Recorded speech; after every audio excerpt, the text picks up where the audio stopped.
Martínez, senadora nacional por la provincia de Santa Fe. María de los Ángeles, buen día, ¿cómo estás? Buen día. Bien, bien nosotros. Bueno, ¿qué análisis hace, senadora, de lo sucedido en las PASOs y principalmente cómo será o cómo cree que será este camino rumbo a noviembre? Bueno, en primer lugar decir que nosotros somos absolutamente respetuosos de la voluntad popular que se expresa en las urnas y jamás culparíamos por un resultado al pueblo argentino, al pueblo santafesino.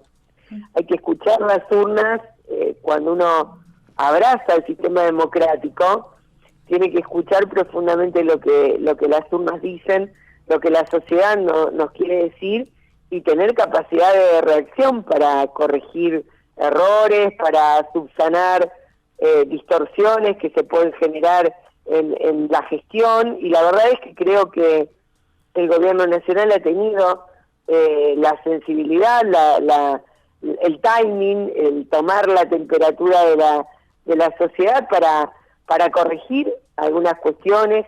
Considero que la conferencia de prensa a la que asistimos en el día de ayer, donde el gobernador de la provincia de Santa Fe, Omar Perotti, junto a los ministros, tanto el jefe de gabinete como los ministros Guado de Pedro y Aníbal Fernández, que hicieron el anuncio respecto de la seguridad en la provincia de Santa Fe, constituye uno de esos actos que yo considero de una reacción frente a un tema tan importante que nosotros veníamos planteando para la provincia, como es la seguridad.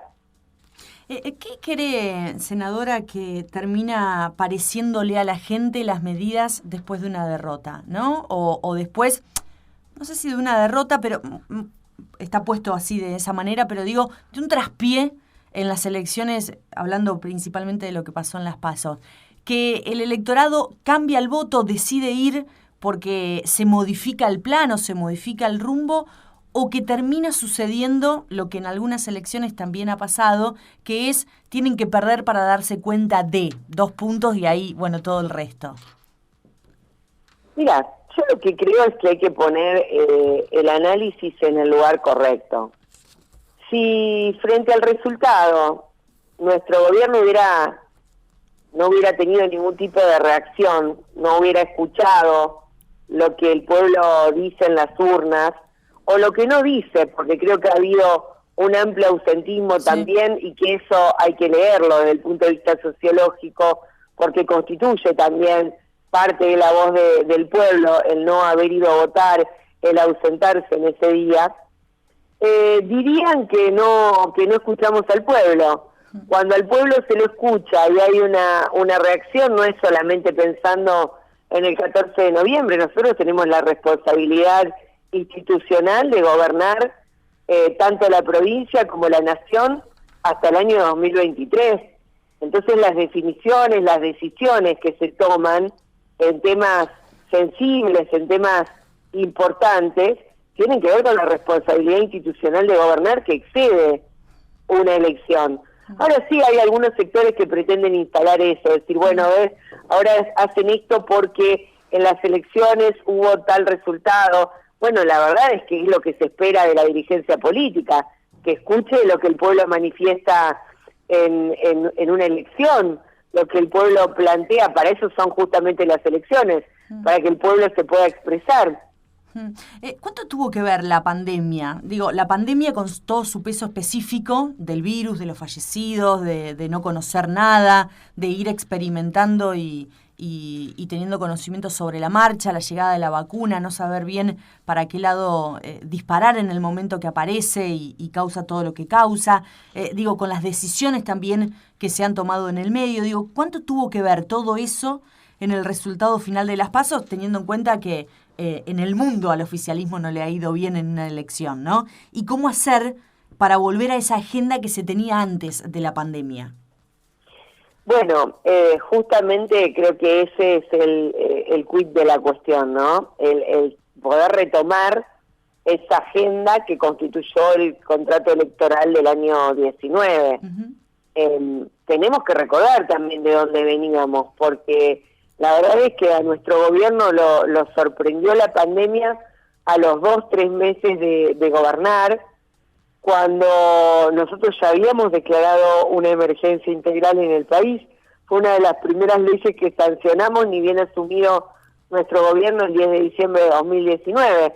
El país estaba en una emergencia integral, sanitaria, económica, administrativa, financiera, social.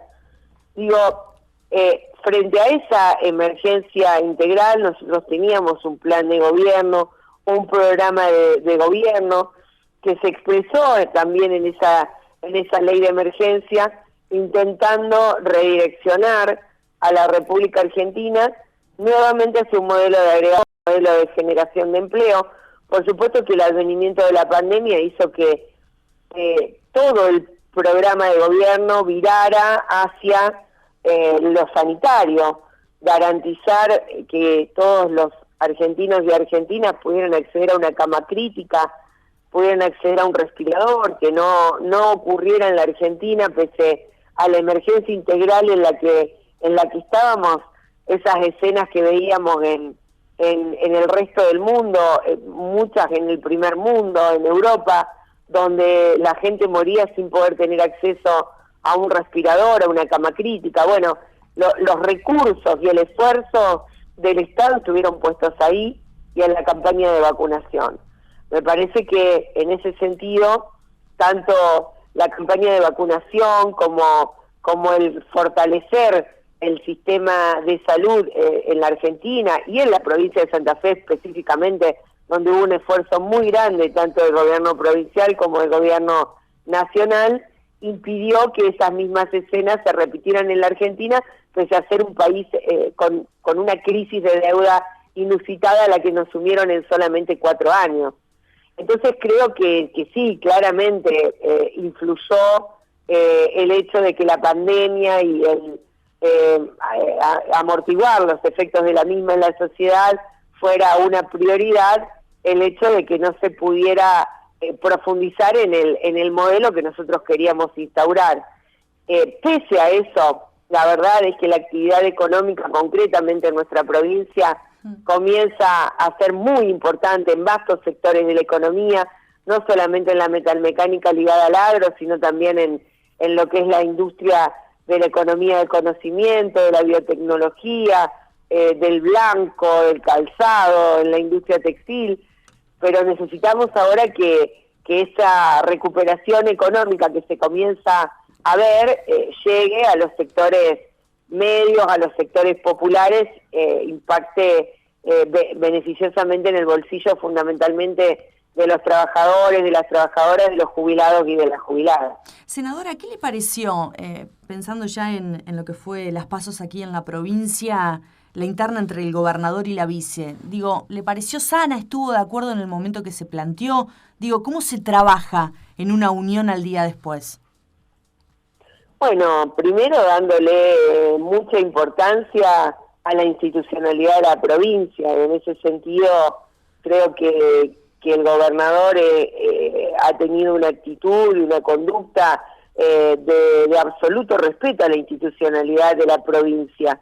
Pese a estar ambos en diferentes listas, no hubo ninguna actitud, ninguna conducta que obstruyera el normal funcionamiento del gobierno de la provincia de Santa Fe. Creo que hay que seguir de la misma manera, trabajando por la provincia, desplegando una inversión importante en materia de obra pública como la que se está haciendo, y dando importancia a los temas prioritarios para la provincia que tienen que ver con la seguridad, por ejemplo, que es uno de los temas que fundamentalmente en las ciudades de Rosario y de Santa Fe, pero en el resto de la provincia es una de las ocupaciones y preocupaciones principales del gobierno provincial, en nuestro caso como legisladores. Así que me parece que hay que desdramatizar y seguir trabajando como se está haciendo, con mucho respeto a la institucionalidad provincial.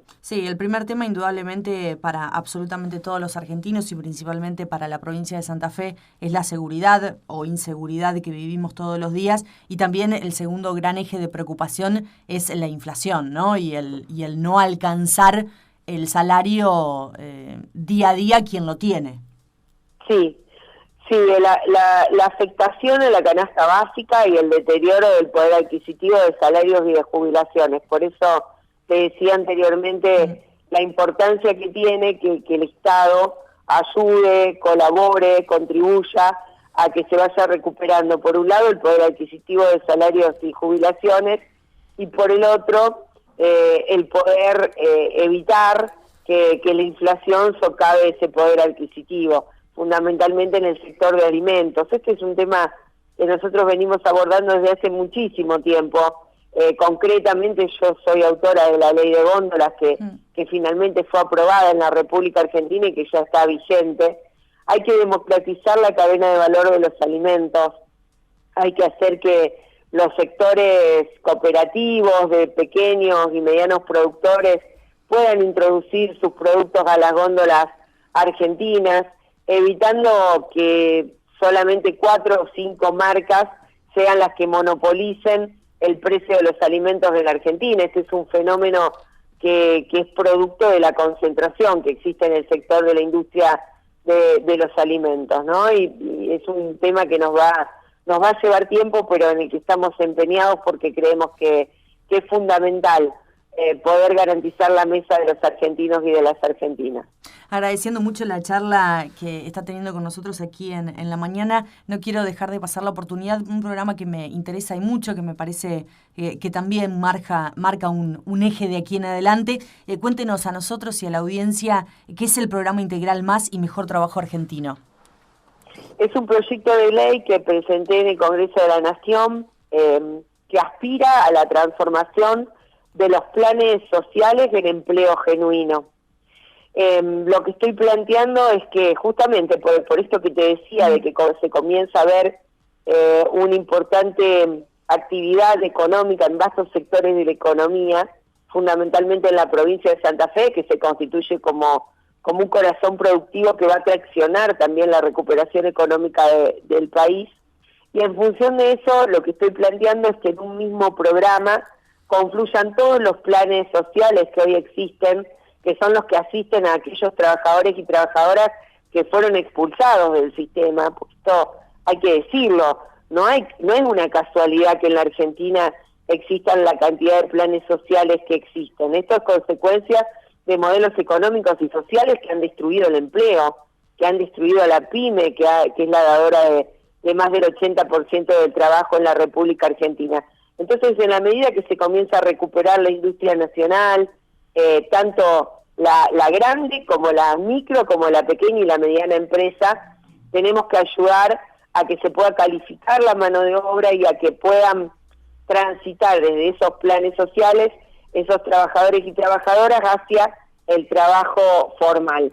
Me parece que el momento de dar la discusión es este. Lo que estoy planteando concretamente es que esos planes sociales que sostiene el Estado los siga sosteniendo como parte del salario de esos trabajadores y trabajadoras, y que el resto lo puedan aportar los empleadores, pudiendo garantizar que esos trabajadores y trabajadoras tengan no solamente un empleo permanente, sino también un salario digno con todos los beneficios de la seguridad social. Creo que es un momento para caracterizar correctamente por qué hay desocupación en la República Argentina, que eso es fruto de un modelo económico, y que retomando un modelo económico de empleo, de industrialización, de generación de oportunidades, hay que reconvertir esos planes sociales en empleo genuino y acompañar a esos trabajadores y trabajadoras para que se puedan insertar definitivamente en el mercado laboral. Ojalá así sea.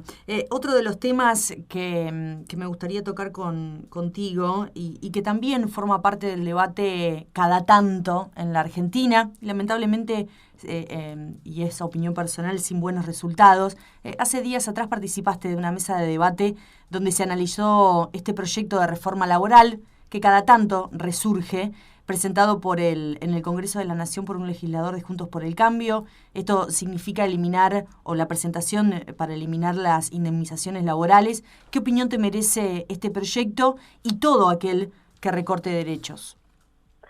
Bueno, la verdad es que justamente en consonancia con esto que vengo planteando en materia de conversión o reconversión de los planes sociales en empleo genuino, de ninguna manera podemos aceptar que esa vieja receta, que es la de recortar derechos laborales, es la que va a generar empleo en nuestro país. La verdad es que el empleo en nuestro país se genera en la medida que somos capaces de poner en marcha un modelo económico de generación de empleo. Nosotros asistimos a un modelo económico durante los 4 años de gobierno anterior que reprimarizó la economía, que destruyó los puestos de trabajo, porque la reprimarización de la economía significa eso, que el modelo de país va a ser solamente un modelo de país agroexportador. Es un modelo de país en el que caben de 10 a 15 millones de argentinos y argentinas y expulsa a los otros 30 millones. Nosotros creemos que la mejor manera de garantizar los derechos y las posibilidades y oportunidades laborales no es quitándole derechos a aquellos trabajadores y trabajadoras que ya están en el ámbito de la economía formal, sino que la mejor manera de generar oportunidades laborales es con un modelo económico que vuelva hacia la industrialización de la ruralidad, hacia la generación de más agregado de valor en origen. Ese es el camino que tenemos que seguir en la Argentina, no es conculcando derechos laborales a los trabajadores que ya están dentro del mercado laboral, sino justamente garantizando que los trabajadores y trabajadoras puedan ingresar al ámbito del trabajo formal. No conozco ningún empresario o empresaria que crean que es una muy buena modalidad la de echar trabajadores y trabajadoras. Aquellos empresarios y empresarias que son serios, que trabajan realmente, que quieren que sus empresas prosperen, son aquellos que cuidan a sus trabajadores y trabajadoras porque les cuesta mucho a una empresa calificar, formar a su personal. En muchos casos lleva muchos años poder contar con ese personal calificado. Por lo tanto, aquellos que hablan de echar empleados así como así, no tienen ni idea de lo que es estar al frente de una empresa y trabajar para que esa empresa sea próspera, invirtiendo también en la calificación y en la capacitación de su personal. Senadora, gracias por charlar con nosotros aquí en la mañana. Fue muy amable. Buena semana. A ustedes, un abrazo grande.